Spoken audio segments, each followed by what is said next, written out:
So good evening student.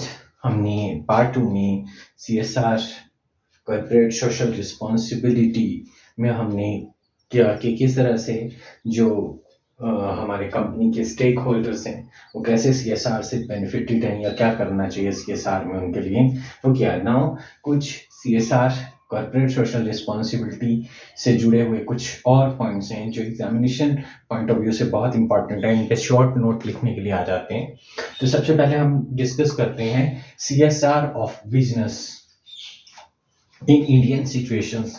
तो Indian situations की बात करेंगे कि सीएसआर इंडियन सिचुएशंस में किस तरह से सीएसआर एक्टिविटीज होती हैं। सो अगर हम डिस्कस करें कि हमारे यहाँ पे जो इंडिया है, इंडिया में सीएसआर एक्टिविटीज आज से नहीं बहुत पुराने समय से चलती आ रही है। ठीक है, आपने ऑब्जर्व भी किया होगा कि जब अर्थक्वेक या फ्लड आता था तो जो बड़े बड़े साहूकार थे, जो अच्छे रिच पर्सन थे सोसाइटी के, वो क्या करते थे कि मुफ्त में राशन दिया करते थे। अभी आपने कोविड-19 के टाइम पे भी देखा तो कहीं ना कहीं लोग जो हैं, इंडिया के कल्चर में है सोशल रिस्पॉन्सिबिलिटी, तो लोग जो है दान कर रहे थे सोसाइटी को। जो दिहाड़ीदार मजदूर है जिनकी दिहाड़ी नहीं लग रही थी, है ना, सो उनको क्या है वो राशन दे रहे थे या कपड़े बांटे जा रहे थे या पैसे बांटे जा रहे थे, है ना। सो इस तरह की एक्टिविटीज जो है हमारे इंडिया में पहले से चलती आ रही थी। बट इंडियन सिचुएशन में आज की डेट में जो कॉर्पोरेट वर्ल्ड के जो रिनाउन बोल सकते हैं कॉर्पोरेट हाउसेस है, जैसे टाटा है ना, गोदरेज है ना, ये जो है ना, ये शुरू से या मोदीज हैं, है ना, या फिर बजाज है ना, या डीसीएम ग्रुप है, या मैं बिरलास की बात करूं, है ना, टाटा बिरला ग्रुप, इन्होंने सीएसआर एक्टिविटीज के लिए बहुत कुछ काम किए हैं। जैसे टाटा है तो टाटा का इंडियन इंस्टीट्यूट ऑफ साइंसेस है, Tata institute of social sciences है ना। तो इस तरह से Tata memorial centre for cancer research है। इस तरह से बहुत से सीएसआर एक्टिविटीज में इन्होंने इंस्टीट्यूट डेवलप किए हैं, जो कि scientific research, health, community services, है ना, education, art, culture, medicine, energy research, rural development से रिलेटेड है ना। इस तरह से बिरला ग्रुप है तो बिरला का बिरला इंस्टीट्यूट ऑफ टेक्नोलॉजी, आपने नाम सुना होगा बिट्स प्लानिंग का। ठीक है, तो वो इंस्टीट्यूट है। साइंटिफिक रिसर्च फाउंडेशन है। तो इस तरह से ये भी ना आर्कियोलॉजी के क्षेत्र में अलग अलग एरियाज में एजुकेशन सोसाइटी के लिए काम कर रहे हैं। इसी तरह से संघानिया ग्रुप, थापड़ यूनिवर्सिटी का आपने इंजीनियरिंग कॉलेज का नाम सुना है ना, एजुकेशनल इंस्टीट्यूट है। तो इस तरह से इन्होंने सोसाइटी में कुछ इंस्टीट्यूट ओपन किए हैं जो एजुकेशन, हेल्थ के एरियाज में काम करते हैं। तो ये था बिजनेस सिनेरियो। इस तरह से और भी बहुत सारे एग्जांपल्स हैं, आप जो है नोट्स में मिल जाएंगे आपको ये एग्जांपल्स। सो ये है।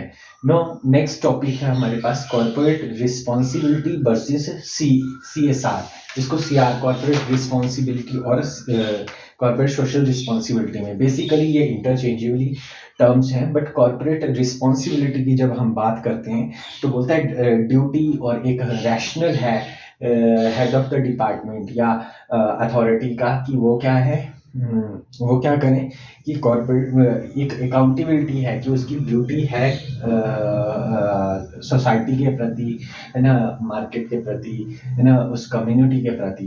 That comes under social responsibility and CSR community आपका कॉर्पोरेट सोशल रिस्पॉन्सिबिलिटी।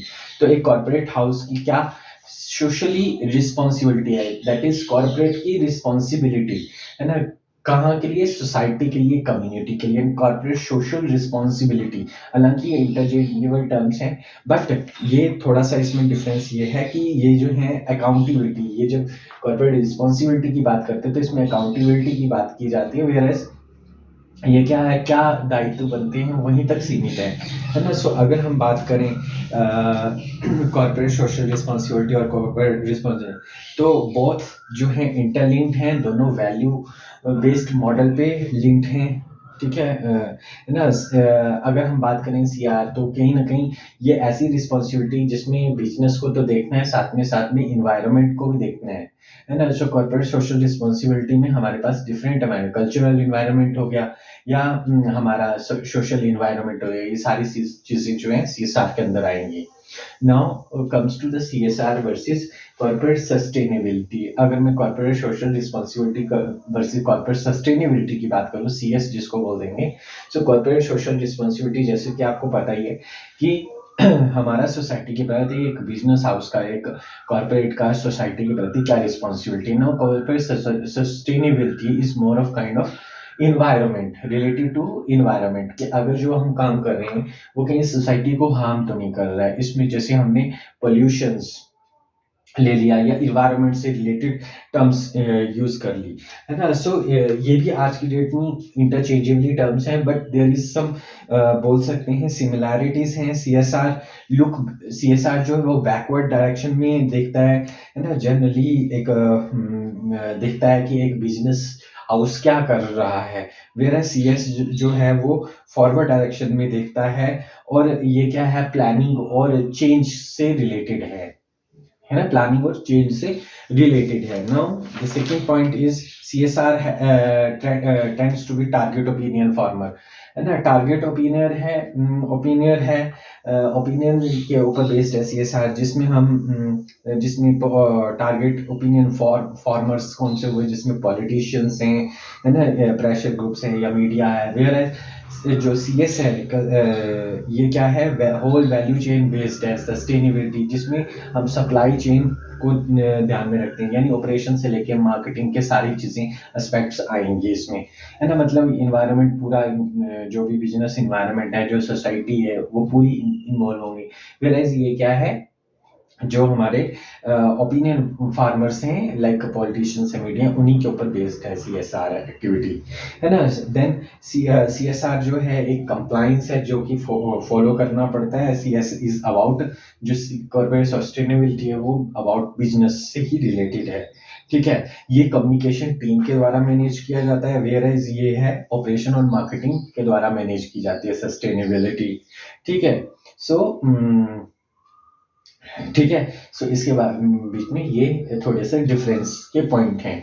तो CSR और कॉर्पोरेट सस्टेनेबिलिटी क्या है। सो बेसिकली ये बिजनेस पॉइंट ऑफ व्यू से, ये जो बात की जाती है सस्टेनेबिलिटी, ये बिजनेस पॉइंट ऑफ व्यू से बात की जाती है, जिसमें कल्चर, एथिकल, है ना, ऑपरेशनल, सारे इन्वायरमेंट काउंट होते हैं। वेयरएज CSR में हम जो है सोसाइटी के प्रति ही हमारी रिस्पॉन्सिबिलिटी काउंट होती है। Now CSR versus business ethics, अगर मैं CSR और बिजनेस एथिक्स की बात करूं तो आपको पता है एथिक्स वर्ड जो इथोस से ड्राइव हुआ है, जिसका मीनिंग क्या है, इथोस से ड्राइव हुआ है, जिसका मीनिंग क्या है, कस्टम और character.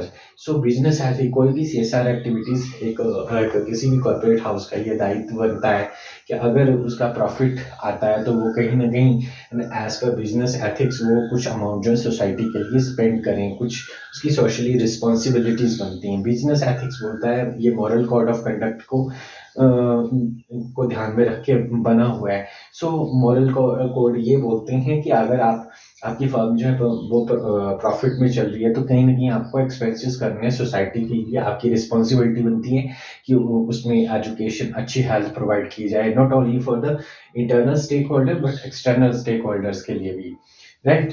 Now CSR and corporate governance, अगर मैं कॉर्पोरेट गवर्नेंस की बात करूं तो कॉर्पोरेट गवर्नेंस क्या है, एथिकल फ्रेमवर्क है किसी भी ऑर्गेनाइजेशन का कि किस तरह से एथिकली काम करना है ना। सो कॉर्पोरेट गवर्नेंस और CSR जो है फिर अगेन इंटर रिलेटेड टर्म्स हैं, इंटरचेंजली कैन बी यूज्ड, है ना। सो ये क्या है, एथिकल फ्रेमवर्क है। सो एथिकल फ्रेमवर्क ये बोलता है कि हमारा एक दायित्व बनता है, जो भी हमारे इंटरनल स्टेक होल्डर्स हैं या हमारे जो एक्सटर्नल स्टेक होल्डर्स हैं उनके प्रति हमारा दायित्व बनता है। जैसे हमने लास्ट वीडियो में स्टडी भी किया था, not only internal stakeholder में एम्प्लॉयज के प्रति हमारे दायित्व हैं, देन हमारे जो ओनर्स हैं उनके प्रति दायित्व है, जो हमारे सप्लायर्स हैं, हमारी गवर्नमेंट है, कम्युनिटी है, उनके प्रति हमारे दायित्व है। तो ये जो है एक फ्रेमवर्क है और इसी फ्रेमवर्क को फॉलो करते हुए हम CSR एक्टिविटीज को भी अंजाम देते हैं। Now CSR rules under companies act 2013। 2030 में जब कंपनी एक्ट में अमेंडमेंट की तो उसमें क्या है, सेक्शन 35 शेड्यूल जो है 7 के अंदर, है ना, क्या किया गया, एक corporate affairs, ministry of corporate affairs ने नोटिफाई किया, जो कि ऑपरेशनल हुआ 1 अप्रैल 2014 से, है ना। उसमें CSR रूल बनाया गया, जिसमें क्या है, एप्लीकेबल एप्लीकेबिलिटी क्या है कि अगर कोई भी फर्म जो है 500 करोड़ या इससे ऊपर बिफोर गिविंग टैक्स इतना प्रॉफिट कमाती है, तो उसको सोसाइटी के प्रति उसका एक दायित्व बनता है कि वो सोसाइटी में कुछ अमाउंट, उसका जो है वो अमाउंट परसेंटेज 2 to 5% का अमाउंट है, 2% जो है वो अपना जो प्रॉफिट का शेयर है वो सोसाइटी में लगाएगा फॉर हेल्थ, एजुकेशन और एनी अदर एक्टिविटीज में पार्टिसिपेट करके। Now CSR committee and policy.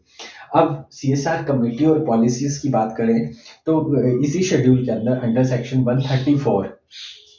134 of sub section 3 के अंदर क्या है कि अगर कोई भी कंपनी 2% अपना जो जो भी उसका प्रॉफिट रहता है, एवरेज नेट प्रॉफिट का प्रीवियस 3 इयर्स का जो भी प्रॉफिट है उसके अकॉर्डिंग सीएसआर एक्टिविटीज उसको करनी पड़ती है, 2% लगाना ही पड़ता है ना। सो ये अंडर दिस सेक्शन ये बोला गया कि रिस्पॉन्सिबिलिटी उसमें एक कमेटी बनाई जाएगी, सीएसआर कमेटी रहेगी जो कि ये काम को देखेगी और जिसमें एक इंडिपेंडेंट डायरेक्टर भी रहेगा, है ना, जो ये पूरे काम को ऑब्जर्व करेगा ताकि सारे काम जो है एथिकली हों। Then responsibility of board of director and reporting. So new act जो ये बना था इसमें क्या है बोला गया कि जो भी कंपनी है वो अपनी सारी डिटेल्स जो अपनी वेबसाइट पे भी डालेगी और एथिकली वर्क करेगी। अगर उसको प्रॉफिट आता है, लास्ट ईयर का प्रॉफिट रहता है, तो वो कहीं ना कहीं जो है प्रेस्क्राइब अमाउंट को यूटिलाइज करेगी for the favour of society. ये रिस्पॉन्सिबिलिटी बनती है और वो उसमें मेंशन भी करेगी कि उसने वो फंड कहाँ कहाँ यूटिलाइज किया है वेबसाइट पे। सो एक्टिविटीज कौन कौन सी ली गई थी, जैसे हमने 10 पॉइंट चार्टर भी किया था for the upliftment of the lower classes like ST, SC, OBC के लिए करप्शन को कम करना है एंड हेल्थ एजुकेशन के ऊपर स्पेंड करना है एंड एम्प्लॉयमेंट स्पेंड करना है ना, मतलब ठीक है, रोड्स बनवानी है, इस तरह से एक्सपेंसेस करने हैं। तो ये क्या थी एक्टिविटीज जो भी सीएसआर एक्टिविटीज, जैसे हेल्थ कैंप लगाने हैं, हेल्थ चेकअप करना है, ये क्या है सीएसआर एक्टिविटीज के अंदर ये काम लिए गए थे। These are the small topics जो कि शॉर्ट नोट में पूछ लिए जाते हैं जनरली, आपको एग्जामिनेशन पॉइंट से बहुत इंपॉर्टेंट है। सो होप आपको ये वीडियो पसंद आई होगी। For this like, share and subscribe my channel AKM Management Classes. Thank you.